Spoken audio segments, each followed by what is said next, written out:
तो जैसा कि लास्ट एपिसोड में हम लोगों ने देखा था कि मोशिन वो इंपीरियल मास्टर के साथ बातचीत कर रहा होता है और उसे पता चल जाता है कि इंपीरियल मास्टर को उसकी सच्चाई का पता चल गया है। मगर वो वहां पर ट्रेनिंग कर रहा होता है तो ट्रेनिंग के दौरान वो बेहोश हो जाता है, जिसके बाद हुआ लिंगर उसके लिए ड्रैगन लेक में से एक ड्रैगन फिश पकड़ कर ले आती है और साथ में वो लोग एम्परर के लगाए हुए एक ट्री को भी काट देते हैं, जिसके लिए वो लोग मोशिन को दोबारा होश में लाना चाहते थे। मगर उस दरख्त को काटना और उस फिश को पकड़ना उन लोगों को महंगा पड़ जाता है और मोशिन को एम्परर के सामने पेश किया जाता है, जहां पर ली नुआन एम्परर से डिमांड करता है कि इसे सख्त से सख्त सजा दी जाए, यहां तक कि इसकी जान ही ले ली जाए। मगर वहां पर मदर क्वीन आती है और वो मोशिन की हेल्प करती है और वो एम्परर को समझाती है कि क्या तुम पूरी दुनिया को यह मैसेज देना चाहते हो कि तुम्हारी नजर में सिर्फ और सिर्फ एक दरख्त और एक मछली की अहमियत ज्यादा है। तुम अपनी इंपीरियल अकेडमी के एक टॉप लेवल के डॉक्टर को तुम ऐसे ही मौत के घाट उतार दोगे। जिसके बाद हमने देखा था कि मोशिन को एक टीम का लीडर बनाया जाता है और उसे ट्रेनिंग के लिए साउदर्न बॉर्डर की तरफ भेज दिया जाता है। जिसके बाद अगले सीन में हम देखते हैं कि मोशिन जिस पायरेट शिप में बैठा हुआ था वो शिप बाकी शिप से बहुत ही ज्यादा फास्ट होती है और सबसे पहले आगे निकल जाती है। ये देखकर वहां पे मौजूद वो मोंक और बाकी डिसाइपल भी बिल्कुल हैरान हो गए थे और वो लोग कहते हैं कि हम लोगों ने सोचा नहीं था कि ये शिप इतनी फास्ट उड़ती होगी। तो हुआ लिंगर उन लोगों को कहती है कि ये शिप फास्ट तो होनी ही है क्योंकि इसका फर्नेस वो हमारे यंग मास्टर ने ही तो रिपेयर किया था। इतना कहने की ही देर थी कि उस शिप का एक तख्ता निकल कर सीधा उस मोटे के मुंह पर आकर लगता है और वो लोग देखते हैं कि ये शिप तो आहिस्ता आहिस्ता टूटने लगी है। मगर फेंग शाओयी वो फौरन से उस शिप को रिपेयर करना शुरू कर देता है और कहता है कि तुम लोग बेफिक्र हो जाओ, बस मैं अभी ठीक कर देता हूँ। मुझे इसका बहुत अच्छा एक्सपीरियंस है। जैसे जैसे उन लोगों की शिप आगे जाती जा रही होती है उस शिप में कुछ ना कुछ टूट फूट रहा होता है, मगर साथ में उस शिप की रिपेयरिंग का काम भी चलता रहता है। और जैसे ही वहां पर बारिश होने लगती है तो सारे ही लोग शिप के अंदर आ जाते हैं। मगर हमें दिखाया जाता है कि फेंग शाओयी वो जैसे ही अंदर आता है और वो एक वाइन जार उठाकर पीता है और सीधा मोशिन के पास चला जाता है तो मोशिन देखता है कि उसकी बॉडी में बने हुए जितने भी टैटूज थे वो सारे के सारे बिखर गए हैं, यानी कि बारिश के पानी की वजह से उसके टैटूज खराब हो गए थे। मगर वो कहता है कि कोई मसला नहीं, मैं इन पे दोबारा से पेंट करवा दूंगा। इसी तरह उन लोगों की ये जर्नी कंटिन्यू रहती है और कई दिन गुजरते हैं और हमें दिखाया जाता है मोशिन वो अपनी स्टडी पर फोकस किए हुए होता है और कोई और काम नहीं कर रहा था, बस वो अपनी कल्टीवेशन को इम्प्रूव करने की कोशिश कर रहा था। उन लोगों को रास्ते में एक ऐसा समंदर दिखाई देता है जहां पर मछलियां बहुत ही स्पीड के साथ उन लोगों को चेस कर रही थी। सब लोग इस नजारे को देख रहे थे मगर मोशिन अभी भी वो एक बुक को स्टडी कर रहा होता है। जैसे ही वो लोग उस साउदर्न गेट के पास पहुंचते हैं तो वो लोग फौरन से अपने काम काज छोड़कर फौरन उस गेट के पास जाकर एक जगह लैंड करते हैं जहां पर फेंग शाओयी उन लोगों को नीचे उतार देता है और वो फौरन से अपनी डिवाइन आई का इस्तेमाल करता है तो उसे कई किलोमीटर दूर का नजारा दिखाई दे रहा होता है। वो देखता है कि उस कंट्री में दूर कहीं एक जगह पर आग लगी हुई है। ऐसा लग रहा था कि जैसे वहां पर अभी अभी कोई जंग छिड़ी हो। जब वो ये सारा नजारा देख लेता है तो वो कहता है कि ब्रदर किन, मुझे लगता है कि ये सारे के सारे डिसाइपल तुम्हारे लिए आगे चलकर मुसीबत बन जाएंगे, मगर तुम्हें इनकी परवाह करने की कोई जरूरत नहीं, तुम बस अपना सोचना, तुम्हारी जान सबसे ज्यादा कीमती है। मगर मोशिन उसे इग्नोर करके वहां से जाने लगता है, जिस पर वो मोशिन से कहता है कि एक मर्तबा में ब्लैक आयरन प्लेट ढूंढ लूं, उसके बाद मैं तुम्हारे पास दोबारा वापस आऊंगा और तुम्हें मेरी शिप को अच्छी तरह से रिबिल्ड करना होगा। मगर मोशिन उसे कोई जवाब नहीं देता और हाथ से बस बाय बाय का इशारा कर देता है, जिस पर फेंग शाओयी समझ जाता है कि अब उसे यहाँ से जाना चाहिए। जैसे ही मोशिन उस गेट के पास जाता है तो वहां पर कुछ सोल्जर्स खड़े हुए होते हैं जो कि उन लोगों का रास्ता रोकते हैं। मगर मोशिन के पास जनरल चुयू का एक टोकन होता है, वो उस टोकन को निकालकर उन लोगों को दिखाता है। वो सोल्जर्स कहते हैं कि ये तो एक गवर्नर का टोकन है और मोशिन उन लोगों से कहता है कि क्या मैं जान सकता हूँ कि गवर्नर वो इस वक्त यहाँ पर मौजूद है और जनरल चुयू वो भी यहाँ पे है। असल में हम लोग एक रिक्वेस्ट लेकर आए हैं, हमें उनसे एक सीक्रेट मुलाकात करनी है और उन्हें कुछ हेल्प प्रोवाइड करनी है। ये सुनने के बाद वो लोग मोशिन के लिए रास्ता खोल देते हैं और यहाँ पर सी युनशांग हैरान हो जाती है और वो कहती है कि मोशिन वो युयुआन कंट्री की चुयू को जानता है, ये तो बहुत ही कमाल की बात है। अगले सीन में हमें दिखाया जाता है कि मोशिन वो सिस्टर चुयू को आवाज देता है तो चुयू वो उसकी तरफ पलट कर देखती है और कहती है कि ब्रदर किन, तो तुम आ ही गए, मेरे भाई ने तुम्हारे बारे में मुझे बहुत कुछ बताया है। तुम इंपीरियल अकेडमी एकेडमी में काफी नाम कमा रहे हो। मैंने सुना है कि तुम वहाँ के एक डॉक्टर बन गए हो। वो वहाँ पे मौजूद बाकी डिसाइपल्स से कहती है कि तुम लोग सच में काफी खुश नसीब हो कि तुम लोग ब्रदर किन को फॉलो कर रहे हो। मगर यहाँ पर मोशन वो चूयू को एक बात बताता है और कहता है कि मैंने तुमसे एक बात छुपाई है। मैंने पहले तुम्हें नहीं बताया था कि मैं कहाँ से आया हूँ। मैं तुमसे माफी चाहता हूँ। मैं असल में डाशू से बिलोंग करता हूँ। मगर चूयू कहती है कि जब भी मैं कहूँ कि डीजियांग कंट्री में किन फैमिली का कोई बंदा हो कैसे सकता है, क्योंकि वहाँ पर तो किन फैमिली का कोई भी शख्स नहीं है।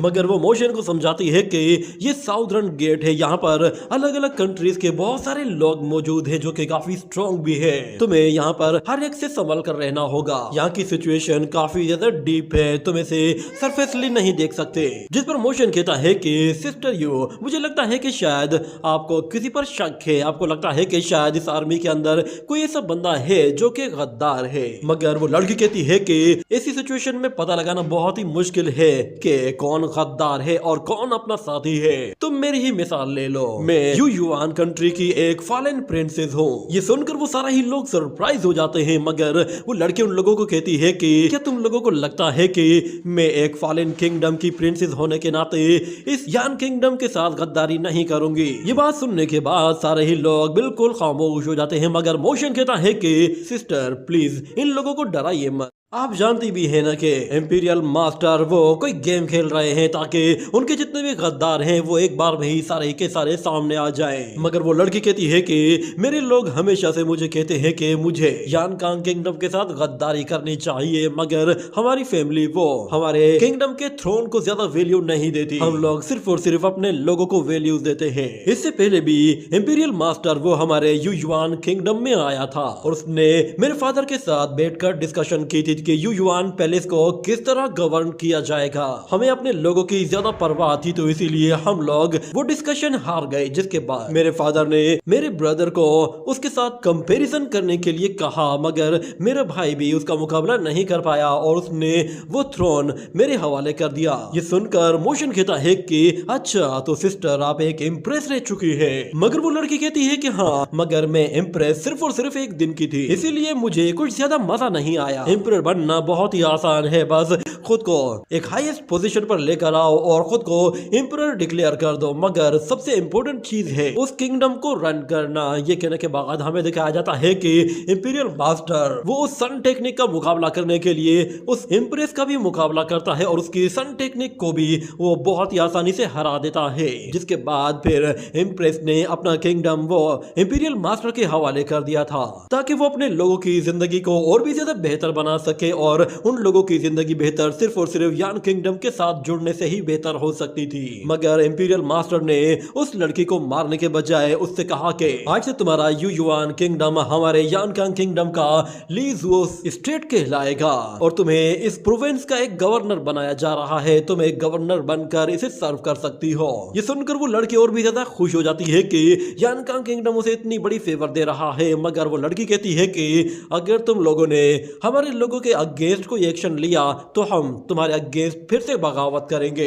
एक अच्छा एम्परर बनने से बेहतर यही है कि मैं एक अच्छी सी गवर्नर बन जाऊं ताकि मैं अपने लोगों को अच्छी जिंदगी दे सकूं। एक एम्परर बनना इतना आसान टास्क नहीं होता। इतने में अचानक वहां पर एक सोल्जर भागते हुए आता है और वो आकर चूयू को कहता है कि मास्टर, नाइन नेदर गेट के कुछ लोग सिटी से उड़ते हुए बाहर की तरफ चले गए हैं और हमने सुना है कि वो लोग लू कंट्री में जा रहे हैं जो कि हमारे लिए बहुत ही ज्यादा इंपॉर्टेंट है। ये सुनकर वो लड़की कहती है कि लू कंट्री वो हमारे लीजू स्टेट का एक गेट है। ये गेट हमें नॉर्थ के साथ हमारे कैपिटल से कनेक्ट करता है और इसके ईस्टर्न साइड पर जितने भी गद्दार सेक्ट हैं ये उन लोगों को भी होल्ड करता है। मुझे लगता है कि लू कंट्री में कुछ ना कुछ ऐसा हो रहा है कि जिसकी वजह से नाइन नेदर गेट वाले कोई चाल चल रहे हैं। वो लोग इस गेट को इतनी आसानी से छोड़ नहीं सकते। मगर मोशन कहता है कहीं वो लोग अपनी और भी ज्यादा मदद लेने के लिए तो वापस पीछे नहीं हटे। हो सकता है कि वो लोग दोबारा से पूरी ताकत से हमला करें। मगर वो लड़की उसे बताती है कि साउदर्न गेट वो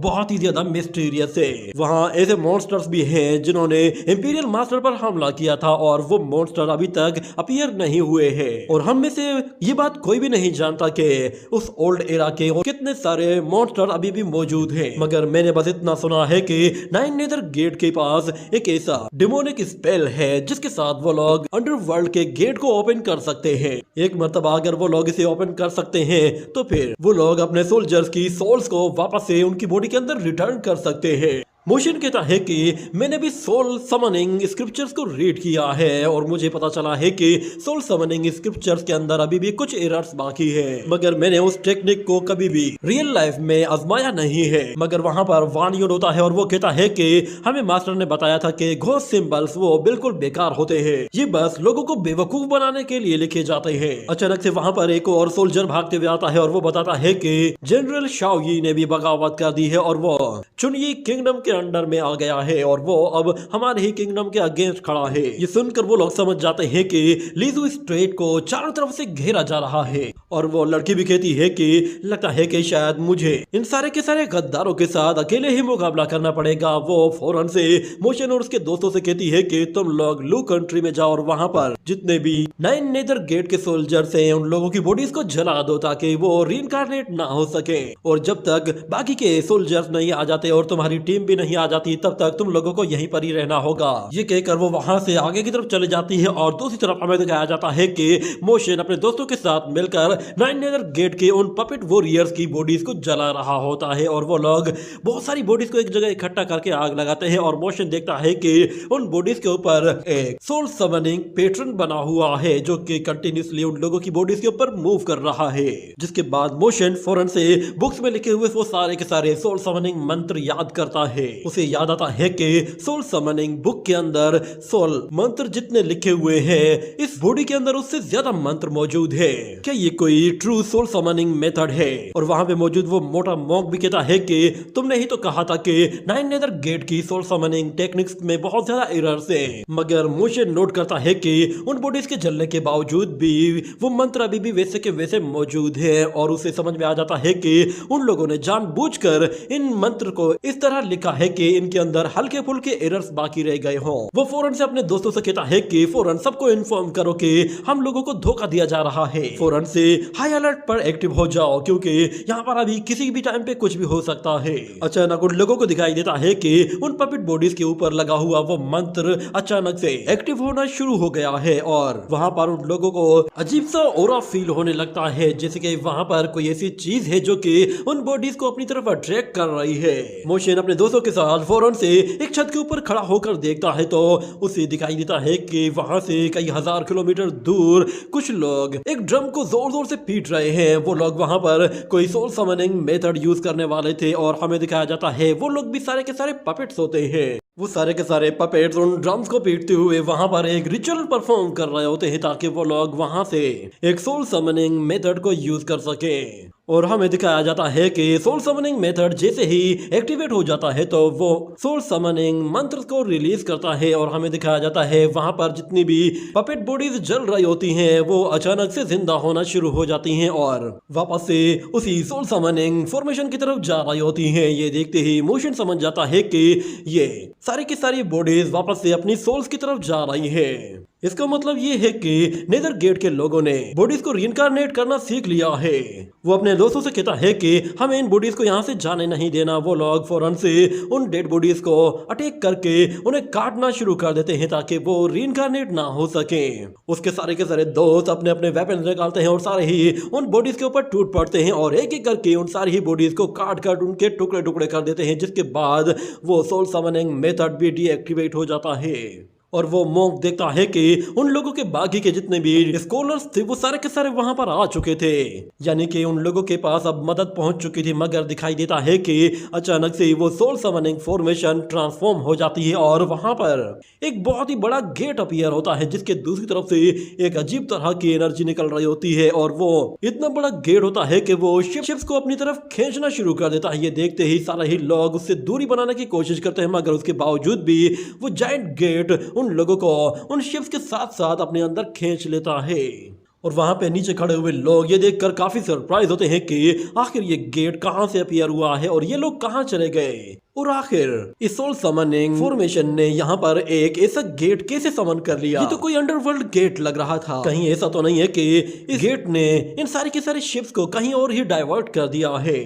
मोशन को याद आता है कि जब वो विलेज चीफ के साथ डार्कनेस के अंदर गया था तो उस वक्त उसने इसी तरह का एक गेट देखा था जो कि लाइफ एंड डेथ गेट था। इतने में हमें दिखाया जाता है कि उस लाइफ एंड डेथ गेट से फिर से कुछ सोल मंत्र रिटर्न होते हैं और वो सोल मंत्र जैसे ही उन पपेट बॉडीज से आकर अटैच हो जाते हैं तो वो पपेट्स दोबारा से जिंदा होना शुरू हो जाते हैं। उनकी बॉडीज दोबारा से रिपेयर हो जाती हैं जैसे कि वो पहले मौजूद थी। ये देखकर वहां मौजूद लोग कहते हैं कि ये तो एक शिकार किया गया है, हम लोगों को फौरन से इसके लिए तैयार रहना होगा क्योंकि अगली बार हमारी हो सकती है। मगर मोशन उन लोगों से कहता है कि ज्यादा जल्दबाजी मत करना, मुझे लगता है कि शायद हमारे दुश्मन के पास हमसे ज्यादा चालें मौजूद हैं। मगर वो लोग मोशन से कहते हैं कि लगता है तुम्हें शायद अपनी मौत से डर लगता है। मगर उन लोगों को वहां पर दिखाई देता है कि वो पपेट बॉडीज जो कि उन लोगों ने जलाई थी वो सारी की सारी रीइंकार्नेट हो चुकी होती हैं और सारे ही लोग फिर उस आर्मी कैंप पर हल्ला बोल देते हैं। हर तरफ फिर लोगों की लड़ाइयां होना शुरू हो जाती हैं और वो पपेट्स वहां पर मौजूद सोल्जर को चुन चुन कर मार रहे होते हैं। ये देखते ही मोशन और उसके साथी उन पपेट्स के साथ फाइट करते हैं। उन लोगों को पता चल जाता है कि ये नेदर वर्ल्ड के लोग हैं और वो मोटा भी कहता है कि 9 नेदर गेट के लोग वो स्काई को ब्लॉक कर रहे हैं ताकि वो लोग ज्यादा से ज्यादा सोल्स को समन कर सके। मगर मोशन कहता है कि नहीं, ऐसा नहीं है, वो लोग स्काई को ब्लॉक इसलिए कर रहे हैं ताकि वो लोग हमारे आसपास जितनी भी कॉर्प्स बॉडीज हैं उन सबको कंट्रोल कर सके। हम लोग चारों तरफ से घिरने वाले हैं और वहां पर मौजूद जितने भी डेड वॉरियर्स होते हैं वो सारे के सारे ऐसा ऐसा जिंदा होना शुरू हो जाते हैं। और मोशन अपने साथियों से कहता है कि हमें चारों तरफ से घेरा जा रहा है, जिस पर वो लोग कहते हैं कि हमें क्या करना चाहिए। और वो लड़की भी कहती है कि लॉर्ड यू युआन ने हमें कहा था कि हमें इसी गैरिसन के अंदर ही रहना है, हम लोग यहाँ पर ज्यादा देर तक सरवाइव नहीं कर पाएंगे, मगर हमें यहाँ से बचकर निकलने का कोई दरवाजा भी ढूंढना होगा। और दूसरी तरफ हमें दिखाया जाता है सी युनशांग, वो भी लड़ते लड़ते ही फौरन से मोशन के पीछे आकर खड़ी हो जाती है और दोनों ही एक दूसरे को कोई इशारा करते हैं और सी युनशांग कहती है जल्दी से कोई डिसीजन लो। तो मोशन वहां पर देखता है कि दूर दूर तक सिर्फ कॉर्प्स बॉडीज ही कॉर्प्स बॉडीज हैं, हर तरफ से लोग आए जा रहे हैं और जहां से उन लोगों को निकलने का रास्ता मिलना था वहां पर भी और ज्यादा सोल्जर्स मौजूद होते हैं, यानी कि वो लोग चारों तरफ से घिरे हुए थे और बाहर जाने का कोई भी रास्ता नहीं था। मोशन उन लोगों से कहता है कि हमें फौरन से यहाँ से निकलना है, हमारे पास सिर्फ इस साइड की तरफ ही एक रास्ता है। मगर वान यून कहता है कि क्या तुम हमारी रिस्पॉन्सिबिलिटी लेते हो कि अगर हमें कुछ हुआ तो फिर तुम जिम्मेदार होगे।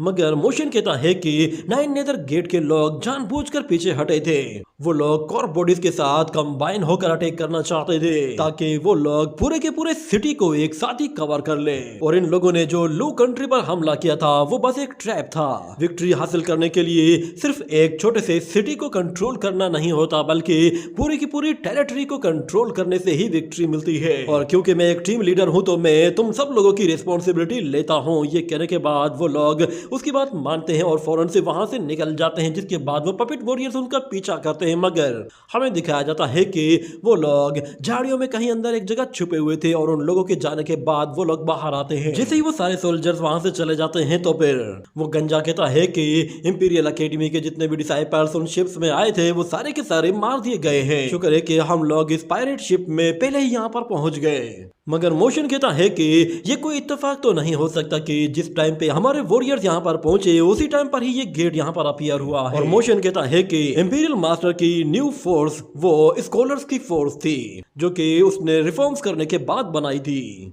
और वैसे भी एम्परर ने हमारी लोकेशन वो ट्रेनिंग के बिल्कुल लास्ट में जाकर सब लोगों को बताई थी। और वान यून कहता है कि हमारी इंफॉर्मेशन के बारे में सिर्फ और सिर्फ हाई लेवल के मास्टर्स को ही पता है। मगर मोशन दिल दिल में कहता है कि हमारी लोकेशन और हमारी ट्रेनिंग की डिटेल्स जिस शख्स के पास हैं वो सिर्फ और सिर्फ गु लिनोआन है। उसके साथ जो कि बराबरी की रैंकिंग के लोग हैं उनमें से भी कोई एक दुश्मन जरूर है। मोशन कहता है कि हमें दोबारा से लीजो मिलिट्री कैंप तक किसी तरह पहुंचना होगा, तभी हम लोग अपने आप को बचा पाएंगे। इतने में अचानक उन लोगों को वहां पर एक अजीब सी आवाज सुनाई देती है जिस पर वो लोग पलट कर देखते हैं। मगर मोशन उन लोगों से कहता है क्या तुम लोगों को ये आवाज नहीं सुनाई दी? तो वो लोग कहते हैं कि नहीं।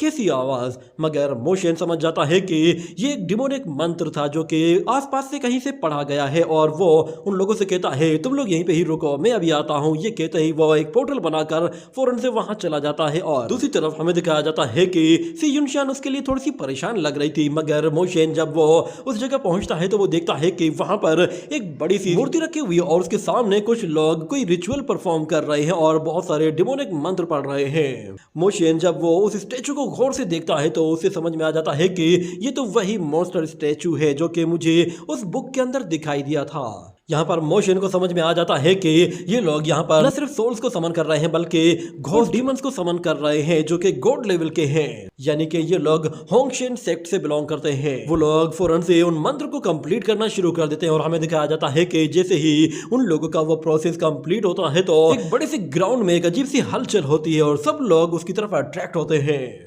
और हमें दिखाया जाता है कि उस जायंट मूर्ति के आसपास जितने भी सोल समनिंग मंत्र होते हैं वो सारे के सारे एक्टिव हो चुके होते हैं और ऊपर आसमान में उन लोगों को एक बहुत ही बड़ा फेस दिखाई देता है जिसके बड़े बड़े नोकीले दांत होते हैं।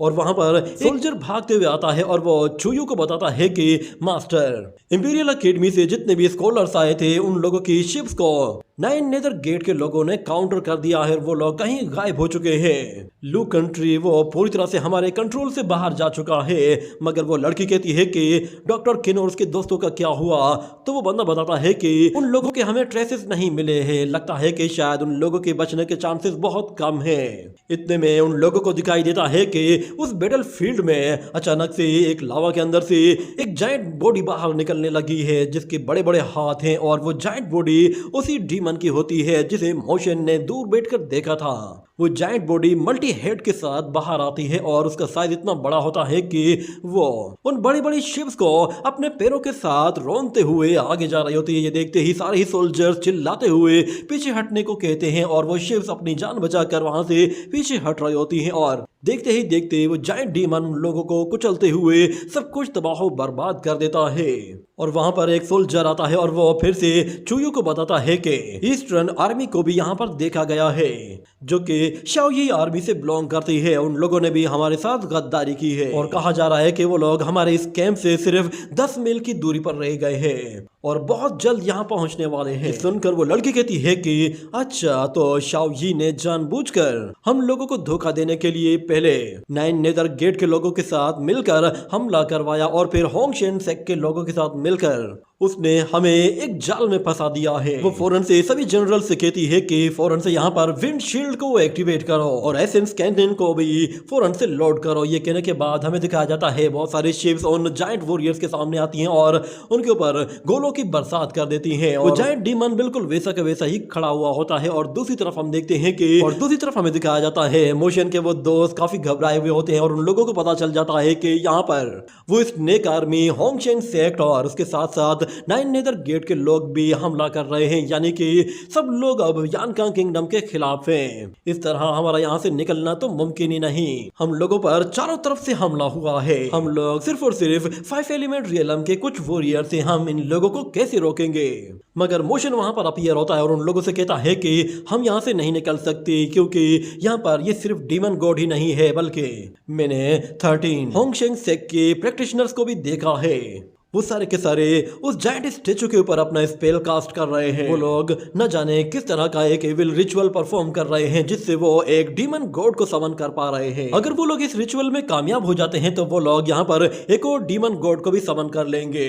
और जहां तक मैं सिस्टर चूयू को जानता हूँ वो इस अटैक को काउंटर करने की कोशिश कर रही होगी। अगर वो डीमन गॉड भी यहाँ पर अपीयर हो जाता है तो मुझे पूरा यकीन है कि पूरा का पूरा लिजू स्टेट ही तबाह हो जाएगा। तो तुम लोगों में से कौन है जो कि मेरे साथ अटैक करने के लिए तैयार है? ये कहने के साथ ही ये एपिसोड यहीं पे ही एंड हो जाता है।